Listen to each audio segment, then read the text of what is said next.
All right, another podcast. The three amigos are back. Scotty, we missed you. How you doing, buddy? I'm good, bro. How you guys going? How was the expo?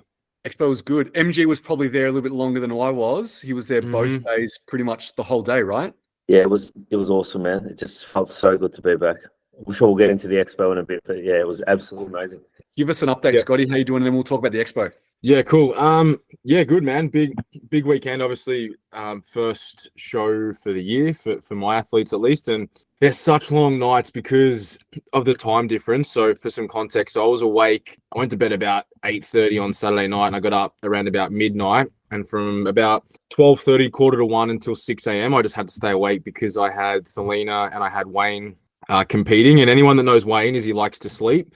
And I obviously wasn't there to make sure he woke up. And so it was a little bit stressful not being able to get a hold of him or his helper. And we were a little bit late getting him on stage at the timing and the way we wanted. But we ended up getting him there and he had a really good result. But it's a different beast trying to pick someone from a different country. Usually it's not too bad. But when you got someone that's so chilled out like Wayne and literally wants to go and have a nap, and then he's like, nah, they're running behind. And I'm like, bro, you're in there's two divisions and then you're on.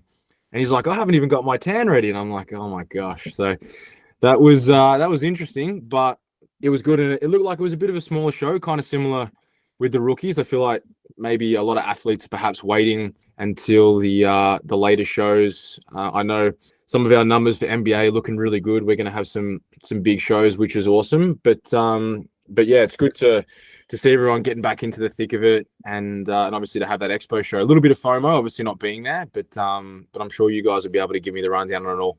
You know what's so funny is, so MG said, I was like, where's Wayne? He's like, yeah, Wayne's here. He's just sleeping over there. He's laying down. And I didn't realize that Wayne bleached his hair blonde, right? So I just see someone on the floor sleeping. It doesn't look like Wayne, right? I just see the head. Yeah, he looks like Goku out of Dragon Ball Z. That's the look. Yeah, right?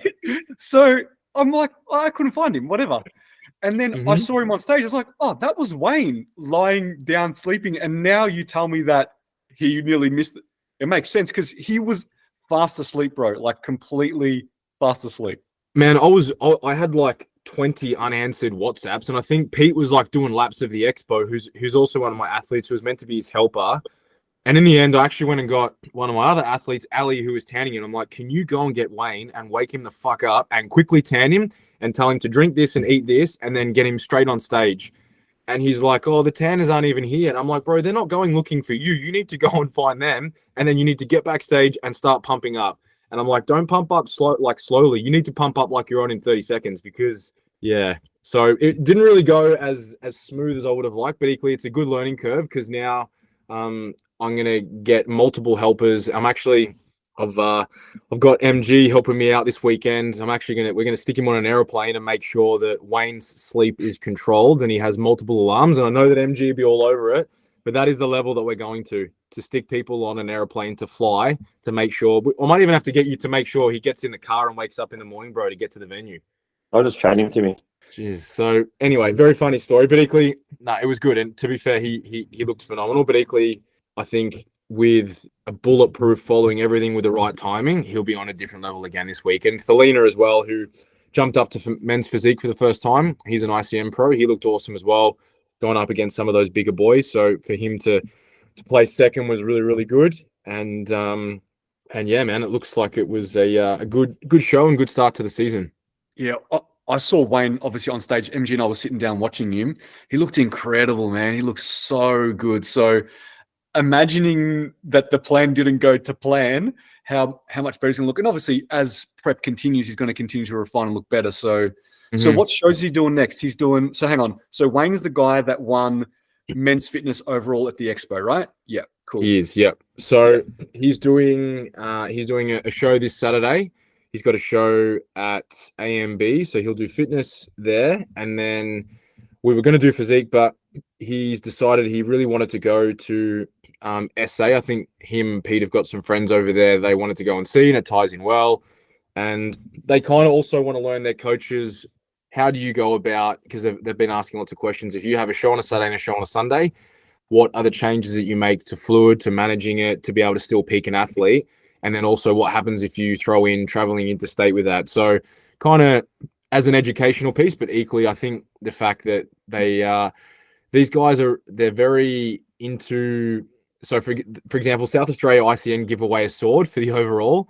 And I think for Wayne, that was very, very enticing because he's won a few overall titles in the past, but he's never won a sword. And I think that's something that is on his bucket list. So he was like, could we do that? And I was like, yeah, why not? Okay, we can do it. A little bit more planning, but equally, it's probably more the fact that because of their athletes, they have a couple in different states. I think they want to know if they fly them down and then fly them back to do multiple shows in a weekend, how you go about it from managing fluid, managing electrolytes, carbing, washing it off, knowing when to push, when to pull, all that sort of stuff. So yeah, it'll be another really busy weekend, but I definitely feel a lot more relief knowing that I'm going to have MG there to be able to just literally tell Wayne what to do and when to do it. Everything's, very mapped out. And yeah, I'm sure it'll be a lot cruisier experience on my end and for those guys as well. I'm looking forward to it, man. I think that he's not the only one chasing a sword. I think Ethan's client, so Ethan's your client. Ethan had a client that did the ICN rookie show. He won fitness overall, I believe. Yep. And I think he's going to SA too. Yeah, so he messaged me yesterday, and because I think they thought Wayne was just doing the Victorian show, and so he said, "Oh, Wayne's not going to SA," and I'm like, "No, he's going over now." And he's like, "Oh, okay," because Ethan's guy looks really good, but equally, I think it's great because it'll be good for those two guys to battle it out. Very different physiques. Wayne's a bit taller and probably a little bit bigger, but Ethan's guy is very, very symmetrical. Look great from what I could tell in the pictures. So. And I'm sure he's only looking better now with a few more weeks of dieting under his belt. So I'm sure those boys, and then probably some great athletes in SA there as well. It'll be a good battle for everyone. That's awesome. I'm keen for that. So yeah, I didn't put two and two together that they're both the fitness overall winners of the last two shows. Correct. And they're gone up against each other at SA. So SA will be a good battle. That's awesome. And MG gets the front row seat and gets to see it, which is amazing. So that'd be so cool. He does. What a treat. What'd be interesting to put out to the listeners, and you guys as directors of a federation, what's like the dream overall like prize? Like, a sword is awesome. I've always thought, like the Super Bowl, like a championship ring would be like super awesome. Just, it doesn't have to be like crazy expensive, but I thought that would be like a cool prize. I'd love to get feedback from people on what people out there think would be the ultimate overall prize. Well, I know, because you guys can make it happen. This is the thing. Honestly, we've spoken about it. So we've spoken about a sword and doing that in Victoria. You can't. Legally, you can't. But you can in Bali. Yeah, so we spoke about Bali. But so, okay, geez, Scotty, you're letting everyone know our little tricks and secrets. So potentially in Bali, we're looking at swords. But the thing is I think bringing them back into Victoria might be difficult, or they might have to get permission or a permit. I'm not too sure. So I don't know how those guys are going to. Do you know how they're going to go if they win a sword in SA to bring it back to Vic? Yeah, it's okay because when I won mine with the Worlds in 2017, I was a bit nervous. Like, how am I going to get this thing back? But it was fine. I just had it all bubble wrapped. I actually got my travel agent back then to contact Qantas and say, "This is what I'm doing." Yada yada yada. And I had a photo of myself, tanned next to Artie Ray, etc. So I'm like, who's the famous Balinese bodybuilder? So I'm like, if anyone thinks that I'm trying to use this as a weapon, they can see that it's not. And equally, they're not sharp at all. So, and it was totally fine. Didn't even get flagged. It just went under. They put the fragile sticker on it, whatever, and I just picked it up through. Like when you travel with a pram, there's all these prams coming out, and then there's this big ass bubble wrap sword, and away you go. So I think it's fine once you get it in there, but I don't know. I think it's got something to do with manufacturing them here or something of that nature, because it's classified as like an ornament or a trophy or something like that. So I think they'll be fine getting it back in. I didn't have any issues. Yeah. But yeah, MG, good question. Would love the listeners to tell us what they'd love as an overall trophy or something, because we're going to listen, and we're the bosses now. We can make some changes if need be. So be keen to hear that. While we're talking about next weekend, NBA kicks off their first show in Tas on Saturday, so I'll be traveling up for that. I've never been to Tas before in my life, so the first time I'm going to Tas is to run a show, which will be fun. And then the next day we travel back on the Sunday morning, and we've got the NBA workshop at Next Gen Visuals with Donna running it. So I'm really looking forward to that. So I know there's going to be a fair few people coming down, but if if anyone's free on Sunday and want to come down to the NBA workshop at Next Gen, obviously check out the studio, Posing with Donna. It'll be fun. There's going to be a lot of NBA pros there too, so it'll be a really, really good day. But obviously on the weekend just passed, we spoke about the Fitness Expo. Tell us about it, MG. Fitness Expo's back in Melbourne. Haven't had an expo since prior to COVID. How did it feel? Was it good to have one back? It was, man. It wasn't maybe as big as it had been in previous years pre-COVID, but I think the overall atmosphere, especially as the day went on Saturday, definitely Sunday was great.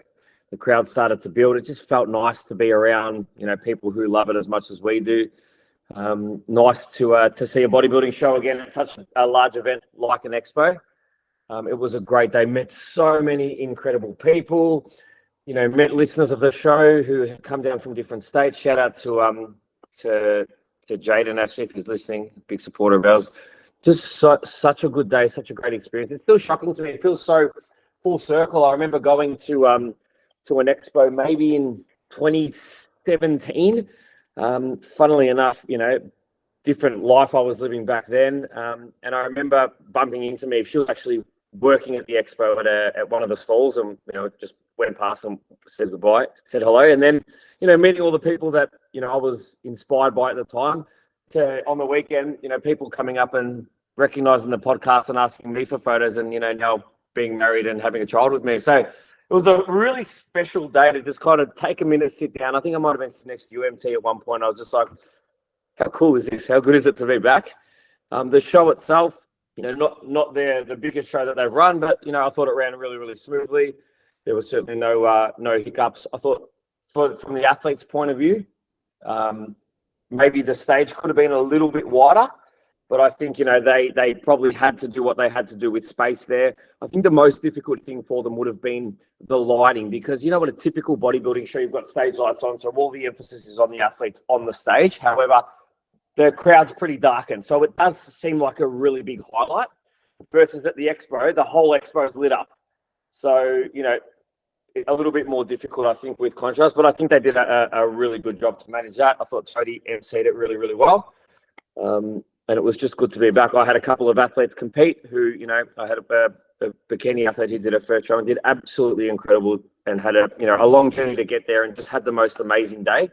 And, that's all I could ask. And I had a fitness and a physique guy who was, stood up against Scotty's competitor as well, and we just had an incredible day. And all it did was just light the fire. I went home and I was like, I just want to coach more. I want to coach better. I was ready to do check-ins on Sunday night, even though I'd been at the expo for 2 days and it was family time. I just it gave me that fire in my belly to just coach.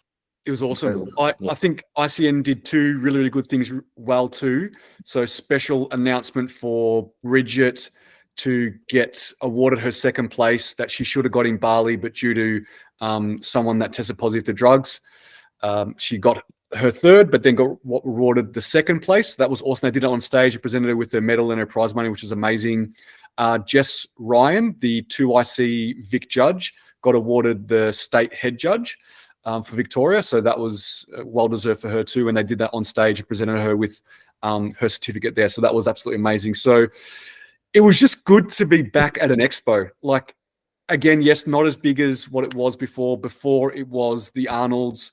But hopefully it just builds momentum and hopefully it just gets bigger and bigger. I guess people were unsure. Maybe the vendors were unsure. Like, do I invest money in it? Is it going to be big? But I think they did really, really well. So keen for it to keep growing every single year. And hopefully the expo grows. Hopefully the shows grow. The competitor numbers grow and things like that. So yeah, it was really, really good. And obviously it was absolutely amazing meeting so many people that listened to the potty and just having really, really good chats with all of them. So that was heaps of fun. It was really, really fun. Absolutely, man. It was a couple of moments of, because I did wear the Prep Coach podcast tee on the Saturday, and standing next to people or in front of people, and them saying, "Oh, that's the guy from the Prep Coach podcast." It's still so surreal that we started this thing 2 years ago now. We've basically never missed an episode or a week, and the momentum really builds. And even for a lot of people, just saying that we helped them get through their prep journey, and thanks for all the valuable information, and that we've helped them to be a better coach or a better competitor was just so rewarding and just such a great feeling. So can't wait to be in that environment again. We literally get those messages multiple times a week. Obviously, I'm the one who does the IG account, so not all you boys see them all the time, but we get it multiple times. And what was good too is there was a lot of people that were at our retreat that were also at the expo, and they were hanging out with each other. And it was good to see people that were at our retreat that we hadn't seen since the retreat. So it was really, really good to hang out. And I know I've been getting some messages. I know you boys have been getting some messages too about the next retreat. We're going to announce it and open up positions next week on Monday. So we're going to make it public, and people can express their interest and lock in and secure their spots. So that's coming out very, very soon.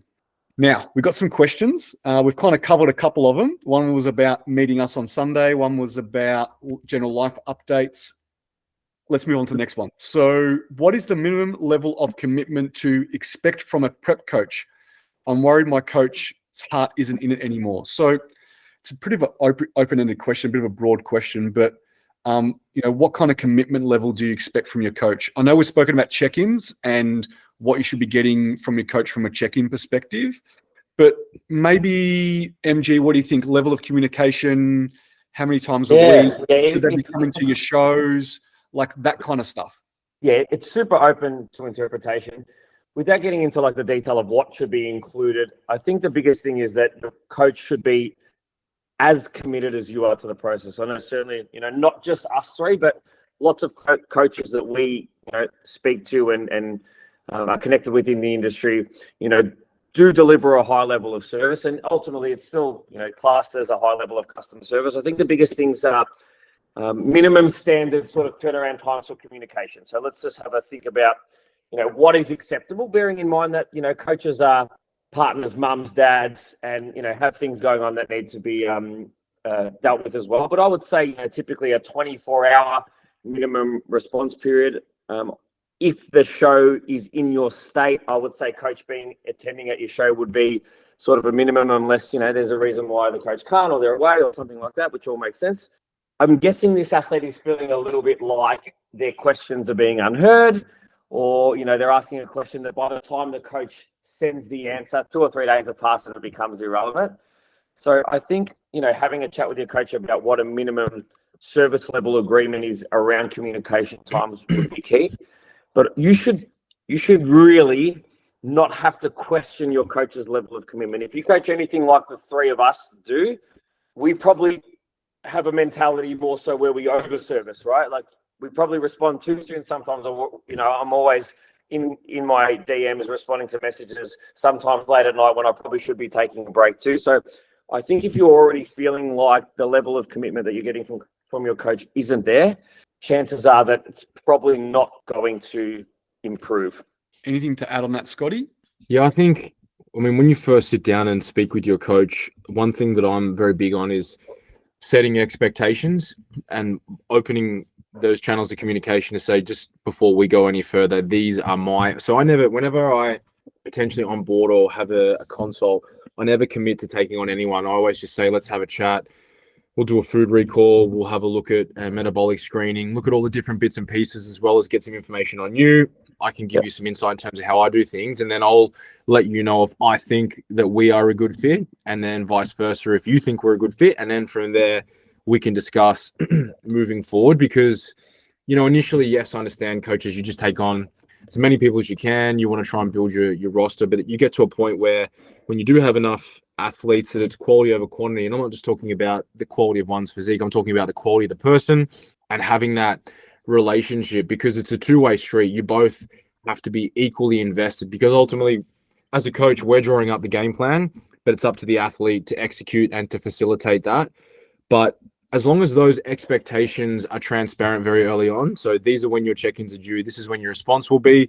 If you don't respond to some of the questions I give in your check-in within that 24-hour period, but you decide 4 days later that you want to get back to me, then you'll have to wait to your next check-in, because there are other athletes and they have to be prioritized. It doesn't all just revolve around when it suits you. So I think as long as there's reasonable expectations, but let's say you got an athlete who's about to step on stage the first time on a Saturday and they can't get you on the phone or a reply message on a Thursday or a Friday, then, there's probably an issue there.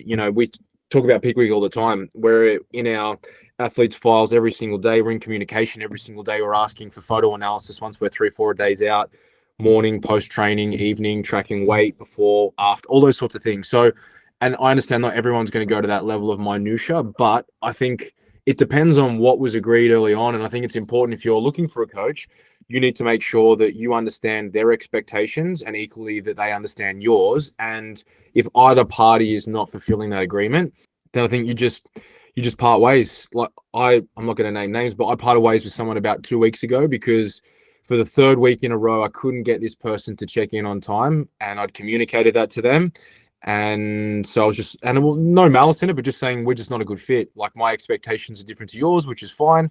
You'll be better suited to someone else. And that frees up a spot for someone else who potentially wants that level of coaching. So I think context is important, but equally, I think it sounds like perhaps maybe this person already knows the answer to their question. Love that feedback, boys. All right, let's move on to the next one. Do you think Season B IFBB shows will be successful? Now, IFBB Season B is mid-year, not the Season B for all the other feds, which is September, October. So actually, this is a discussion that I've been having with Stewie recently in thoughts for next year, to be honest, and whether we potentially look at doing a mid-year show. But I think that we would need at least ICN or other feds to help support us, because we support each other, because we share a lot of the same athletes. So I think that we will be having discussions with the other feds to see whether a mid-year is something that everyone agrees on doing. And it might not be every state. We might just do the main bigger states where we have bigger numbers to start so we can make it viable, and then maybe it grows. I hope it's successful for IFBB, to be honest, because I think I've always been an advocate of having a mid-year season. So for me, I've kind of got some skin in the game because I like the idea of it. But I know at the moment, it seems like Season A is on the smaller side, just based on the recent shows that have been run, even talking about IFBB. So we've spoken to Stewie and asked, like, how are our numbers looking in comparison to other Season A's of other? Because I don't know, right? Like, first time he tells me the rego numbers, like, oh, is that good? Or I don't know. And he said that we're looking better than what we have in previous years. So that's good to know. But I'm really going to be looking at IFBB Season B mid-year season to see how successful it is. I'm not expecting it to be the biggest season, but if it's got decent numbers and we can get the other feds on board to do it, I'd like to entertain an idea. I'd actually like the listeners to chime in. If do you think that it would be worthwhile doing? Would you sign up to do a mid-year season? Why don't we do a poll, bro? Do one of those. I don't know how to do it because I'm not very good at social media, but do one of those poll things. 100%. Yeah, I think we can definitely do that. What are your thoughts, Scotty, on it all? I think initially it will be smaller because whenever you're introducing change, it's always going to be like that. But I think the sport demands it. I mean, everyone's saying, oh, IFBB are being greedy, yada, yada. I don't think it's that at all. Having competed in their show, and I did their biggest show that they've ever done in the history of Australia. And for context, there was over 650 athletes over the 2 days. I mean, in my men's physique lineup, we had 28 athletes in the novice and the novice first time, and even the open class, there was 23. So the number of athletes are doing that show, you just can't run on time, and you can't get through everything at the quality that you want to get through with that amount of numbers. So it makes sense. You just have to run more shows. So I think in the natural feds, provided that there's more, because let's be honest, we're not going to diet for 20 or plus weeks and do one show. But if I can do an ICN show and an NBA show, and then maybe decide that I'll then hang out, maybe I'll reverse out, and then maybe I tack on Season B, it'll be Season C for where we are now, but like our end of year natural shows. Or equally, maybe you have someone that peaks later, so they do the last couple of shows and then they sort of enter a 4-5 week holding period, and then they ramp back up again and do the middle of the year. So I think that's an option. And to be honest, that's something that I'm actually thinking about for the next time that I maybe go around, that maybe that might be a good time, mainly because it's not really going to clash with when most of my athletes compete. So it makes it a little bit easier to go about it on that front. So I think there's so many positives to it, but I think there's lots of moving parts, and equally we'd need we need the other big Fed in ICN to partner up with us. And then maybe I know IFBB are doing their natural federation, so I'm not sure whether they have a natural Fed for season B if they're doing that. But if you could do a natural IFBB, you could do an NBA and an ICN, 3 shows. That's awesome. Like what's wrong with that? What do you think, MG? I think it'll be successful. I think ultimately Tony's a smart man. I've said it before. I reckon there's enough competitors for him to be able to split it over 3 seasons and still have 3 big shows. And you just think about what Scotty just said about his last show. You know, the amount of competitors in his lineup alone, 650 across 2 days. If that show was 400 and the mid-season was 300, they're both still massive shows. Yeah. So I think 100% it's going to be successful. I think it'll continue to grow. And I think that, you know, it may make the season C show, so they're our typical season B a little smaller, but they're both still be big enough. Yeah. So I think for all the natural Feds, I think, you know, one season of seeing it, if we can kind of jump in and, you know, have something around the same time. But as you guys said and Scotty said, you definitely need another mate. You need say NBA to do it and ICM. And then if that Natty League comes out with IFBB and Oz, all of a sudden you've got a killer mid-year season. It's awesome. And I think that you need to let people know soon, so the coaches can start to then relate to the competitors, and they can start to put their plans in place so they can prep people. Because as we know, we do long-term plans, and we need to know if there's going to be a season in the middle of next year, we need to start planning for it. So I think these discussions, and I spoke to Stu, and I think we're going to approach the other guys, you know, towards the end of season A, or maybe even sometime during this season A at least, to start to have those conversations about next year. Now, look, ICN are already running some kind of, you call it mid-year-ish shows. So ICN Vic has a winter championships, which is at the end of June. So it's kind of mid-year. The IFBB shows are mid-July. And then ICN is also running all-female classic in Queensland mid or start of August. So ICN have already starting to put shows, but they're just not consolidated all at the same time. So I think let's see how they go. And it might be a conversation to be like, we can help you with your next ones if we do it all together at the same time, and we kind of choose, you know, where in the season we do it, and we try to all stick together, and it can be a little bit more successful. So yeah, open to those conversations for sure. All right, moving on. What categories of clients do you have prepping the most for? Bikini, fitness, men's things. MG, majority of clients, what are they in? I'm going to say bikini and physique. Scotty? Oh, actually, no, that's a lot. I reckon I've got a big mix, man. I actually reckon I'm just thinking about season B. It's probably evenly spread across bikini, sports, female fitness, and men's physique. Scotty? A lot of mine would be men's fitness, men's physique, but equally I've got a lot of guys in classic that won't be on stage till 25, 26, and same with figure, 25, 26. And then I've for the girls, my biggest category is probably the fitness girls. Mine's probably 50-50 bikini and fitness. Yeah. Like obviously sports is in the middle there because they blend between them. But if we think about it, I think mine's mostly this season, more bikini in season A. But in season B, I think it's a pretty even spread for me there. Mm-hmm. Actually, I've got some figure in season B also coming up. So there's a couple in there too, which would be exciting. Awesome. All right, this is a good one for you, Scotty. Any tips for getting lots of carbs in for someone that can't tolerate wheat products? Use rice products because rice products are low fiber and they're very easily digested. I think when you're talking about getting in large amounts of carbohydrate, you need to look at your rate of which you're trying to deliver them. So anything more, I mean, for guys, I wouldn't be pushing in more than 90 to 100 grams an hour. And if you're doing that, you'd want to have a mixed blend of your carbohydrates between glucose and fructose because they've got different entry points to get into the blood. But I think for females, sort of 60 to 80 grams, if you're working off that premise, there's things that you can use to help optimize delivery by reducing protein, reducing fat, reducing fiber so that you're not delaying gastric emptying, and using even, you know, things like ergogenic aids like caffeine. Creatine can also help with the delivery of carbohydrate, but as long as you give yourself enough time, I think it's always going to be bespoke to the individual in terms of what someone, I know I've got some guys that could eat 300 grams cooked weight of rice and they'd feel like they didn't eat anything. And other people that could have 150 grams and they feel super heavy, whereas they can eat heaps of cereal. I think you just need to find what works for you. But I would encourage anyone looking at a carb up, don't introduce foods that you haven't had before. There should be carbohydrate sources that you have on your refeed days or that you run on your trial carb up days so that you know what works well in terms of what gets into the blood nice and quick and also what digests well. So cream of rice for the win. Yeah, that's it. Cream of rice, you can never cream of rice with some banana, a little bit of honey. You can't go wrong. This is not how to buy it.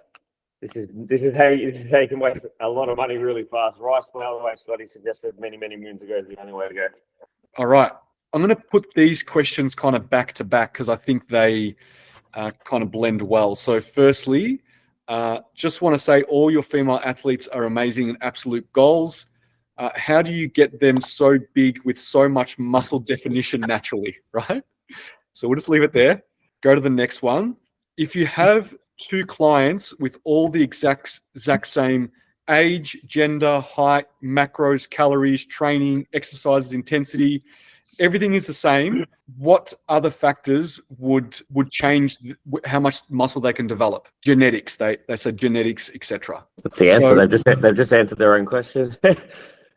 I believe so.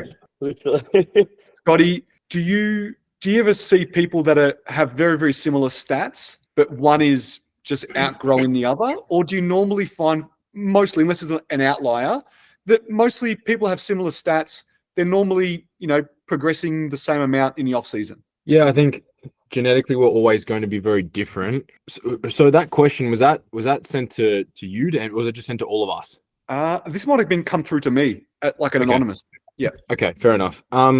Yeah, I mean, you could have 2 athletes that have really similar anthropometry in terms of their, the way that their origins and insertions are, their musculoskeletal, just look is very, very aesthetically similar, but equally someone's age, someone's sex hormone profile would definitely play a role. But equally, if you've got someone that they're pretty consistent, then I would dare say they're probably doing most of the things that you need to be doing pretty consistently.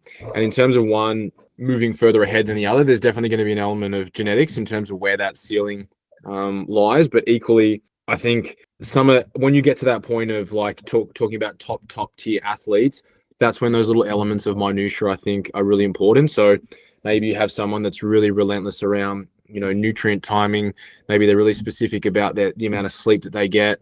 In terms of the intensity they train at, maybe that you've got someone that has that ability to just find that extra 1 or 2 reps more than the other person, and so they can enhance a cellular signaling pathway to a greater extent. So some of those things I think towards the back end definitely matter, but when we're talking about early stages, I think you need to think of the low hanging fruit, getting enough sleep, training in close proximity to failure, getting sufficient protein, and being consistent with your diet, and doing that not just for like 3 or 4 weeks or 3 or 4 months, but it's doing it time in, time out again. That's why when a lot of people see a lot of the figure girls on stage that are maybe in their 40s, maybe even early 50s, and like, how do they have so much muscle? Well, everything that you're doing at like 23, 24, imagine you keep doing that for another 20 years and you'll probably look like that too. And that's just how it goes. It's just consistently making those deposits. Yeah. So if all things are equal, age, height, sex, training program, training intensity, everything is the same, then the only thing that's going to distinguish whether they get more progress is genetics, but also those other little things that we mentioned, like the one that gets better sleep is always going to be a little bit better. The one that recovers a little bit, the one that is more consistent than the other one, the one that kind of pushes their intensity as high as they possibly can is always going to do a little bit better. So all things can seem equal, but there's a little bit of minutia that you're talking about, or those little kind of 1%ers that can add up to a big thing in the end. If you are training and you look at 20 years in advance, all those things compound and you can have a completely different physique. So yeah, absolutely. Going back to the first question about why do all our female athletes have amazing muscular physiques, I think it's just relaying exactly what we said. Yeah, genetics might play a role. There might be some genetic gifted ones in our team, but I'm sure they're doing all those 1%ers, and they're doing it consistently for a long period of time. And I'd say that they are probably taking their off season seriously too, and being consistent in their off season. Yeah, and I think from a coaching perspective, I think the three of us, we don't rush things, and we're pretty consistent on tracking everything, not just parts and pieces, right down to programming specificity and the way we make our nutritional changes. But I think the big thing for us is why, just to address the why do they all have good amounts of muscle? I think because we allow them enough time to build it. And I think all three of us are big advocates for not rushing into shows after a show. I tend to stretch people out 18 months, 2 years. There are some examples of people competing sooner than that, but I'm just saying as a generalized rule, that's pretty much the minimum time that I allow for people. So I think, good muscle takes time to build. We know that as a natty, and you need to be able to spend time, as MT said, respecting and owning the off season to be able to produce a look. And you got to remember that you're probably not looking at these athletes in their off season and looking at their page and thinking, wow, because, they're not posting a lot of pictures, or they're just grinding away and doing the work. And potentially they're a little bit fluffier. They're spending some time at a composition that they need to look their best when the time comes to prep. But when all that body fat peels back, that's when you probably notice them. But it's probably been 2 years of hard work before that you really haven't seen a lot from them. Yeah, definitely agree. All right, I've got another one. Now, when I read this, it confused me a little bit, but I think I got it. So, Scotty, let's just see if you understand what I'm going to say with this one. A girl I know is in comp prep and has been on a pyramid style dieting plan where her calories drop by 100 each week. She gets right down to the pits, and then her calories go back up by 100 each week until she meets her maintenance, and then they start the process again. Why would you implement something like this over a linear approach? Did you understand what that question and that method? Yeah, so week one of prep, 2,000, 1,900, 1,800, 1,700. So where's the bottom though? Like, they just said reaches the pits, so it must be pretty low, I'm guessing. So what, like 600 calories, or maybe? Yeah, let's just call it that. Yeah, and then climbing back up. I'd say you wouldn't do that because there's a bit of recoil that you'd probably expect to see with it. I don't know if you remember, MT, but I referenced when we're talking about protecting total daily energy expenditure and metabolic health at the retreat. And remember, I showed that paper that had there was 4 different groups. And so the one that had to get down, lose 15% of body weight in the fast amount of time. Then there was the one that was in a deficit that was purely just a 20% deficit. Then there was someone that was in a 10% deficit, and the other 10% was sacrificed via energy expenditure. And what they saw was that the one that had a mixed blend between a deficit and expenditure had much better total daily energy expenditure at that, I think it was the 3 or the 4 month mark, versus the one that just went way too hard too early to get to where they wanted to. They lost a heap more body fat, but they also lost a ton more lean mass, and equally, their metabolic health just got absolutely hammered as a result of that. So the recoil of that is that you run out of rope and you got nowhere to go. Not to mention that on the pits, whatever energy intake that is, I can only assume that, when you're compromising energy availability to that extent, especially if you're a female, you're running the risk of a lot of other prep-related perturbations that are associated with sex hormones. I'm sure that recovery would be shit, sleep would be shit, but also your ability to train the intensity that you need to retain fat-free mass would be more or less non-existent. So I don't have an answer in terms of when you would do it, because I think you'd be very silly to do something like that. So hopefully, was this a case situation, or is this someone who's actually doing this? Yeah. Oh, okay. So then maybe so not to tell this person what they're doing. I don't want to freak anyone out and their prep's really bad. Maybe their coach knows something about this model versus a linear dieting intervention, and then maybe giving back with a couple of refeeds. But I'm not all that familiar with pyramid to the pits, then back up, because for me, it doesn't, like, from a science perspective, it doesn't make any sense. There's no rationale behind why I would do it. Yeah, it seems unnecessary. Like, you're potentially putting yourself in such a deficit that you could be getting results at a much higher calorie amount. You're doing this for no greater gain. Would you say, Scotty, that you want to make a calorie deficit as small as you can just to get the rate of loss that you need, and just stay under the curve each time, right? You just want to stay the smallest a bit under the curve each time to keep progress going, not just making drastic cuts, wait for you to dive down, another drastic cut, wait for you to dive down. Exactly right. So when you are planning a longitudinal fat loss phase, and if we're talking about contest prep in this context, you need to have projected checkpoints that you need to be at. Now, obviously, there's an element of auto regulation because hopefully you've been able to run some tidy up phases and you know where you need to be at in terms of where to land the plane. But equally, you may say, okay, in the first 4 weeks, we're running at 1.2 to 1.5% of body weight rate of loss. Now, some weeks it might be a little bit up, some weeks it might be down, but we look at it over might be a 3 or a 4 week bandwidth. That's how I normally do it. And so if you're just shy, you don't then need to say I need to make a huge reduction, because if you might be looking at 300 grams rate of loss per week, but if you had 300 the first week and then it was 270 and then it was only 200 the week after, you don't then need to say we need to drop calories by 300 or 400. You might say, do you know what I want you to do? We may not even need to drop calories.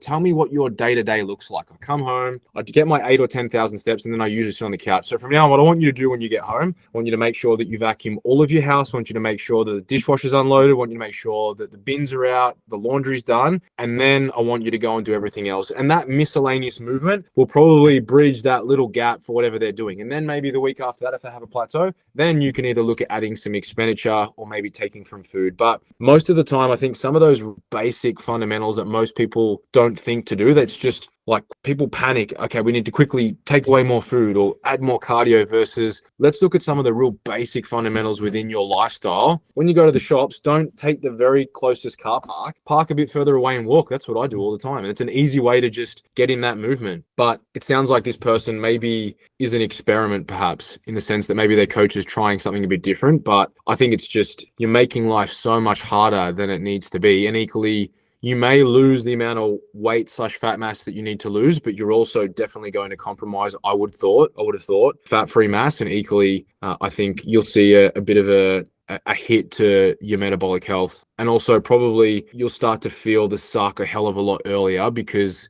you're just suffering unnecessarily. Yeah, well, 10 weeks in, you're 1,000 calories down. Seems a lot for the time frame, but. All right, let's move on to another one. So I have a friend who's a competitor. He's always been sending me his progress pics, which is fine. However, lately he's sending me photos of guys who won their category with comments like, I can easily beat him if ABC happens. How do I approach him and convey that this behavior is negative and toxic, and that you should focus on being your best self and not negatively comparing yourself and putting others down? What do you think, MG? Ever heard competitors talking about other competitors or other friends doing this? I haven't had anyone certainly not that's told me anyway, or none of my athletes that have come to me with, feedback like, I can beat that person if this happens. Again, going back to like setting the expectation at the start, from our point of view, I'm always preaching about ensuring when you stand on stage that, you've left no stone unturned and you're presenting your best package. And if you've competed before, that you're, way better than you were the last time. I certainly don't think that comparing yourself to others or talking about where others are doing shit or how you're going to beat that person is setting yourself up for a successful journey, and certainly not a successful ending to your prep, because if it doesn't go the way that you want, it's not going to feel. I think the best thing that you can do, without knowing your friend or knowing you or your friend's personality, bearing in mind that if you are dealing with someone who's been in a prolonged deficit for a long time, potentially their ability to process emotions and the situation of you sitting them down and talking to them might not be the right time. If they're a couple of weeks out, it's probably not going to help their mental health. So it might be a case of just, after their show's over, after their prep, just saying, hey, I just wanted to talk to you about something that did happen in prep or things that you were saying in prep. I think the most important thing is moving forward that, your comparison should be to beating yourself, and that comparing yourself to others, as we've spoken about many times, will be the ultimate thief of joy. But I just don't know. It's hard to say without knowing you or your friend whether now's the time to sit down and talk to them. Thinking of some of my own athletes, there's athletes that I coach who go through prep and, emotionally seem unscathed 25 weeks into a diet. And then I've coached athletes who, 6 weeks out, I can tell are a different human being and are unable to process things the way that they used to. So it would just depend on the individual. Yeah, it's hard to know whether they're being egotistical and they Well, literally... this is what it sounds like. I mean, the question does say like they're being toxic. So it sounds like they are being a little bit egotistical. And, sometimes when you get down to the type of composition that we do get down to, and you're looking at yourself in the mirror, it's nice to feel confident in yourself. But I think the way that you portray yourself, particularly to others, those types of comments are just not needed. Or are they saying those things because they're insecure and they want you to reinforce that you're okay, mate? Yeah, you look amazing. Yeah, you're going to do really, really well. So I don't know, you boys know me. I'd probably just go back with more positive reinforcement to get their mind off looking at everyone else and just concentrate on themselves. So just, basically tell them, man, like, who knows what's going to happen on a day? We don't even know what the judges are going to think, what they think of you, what they think of him.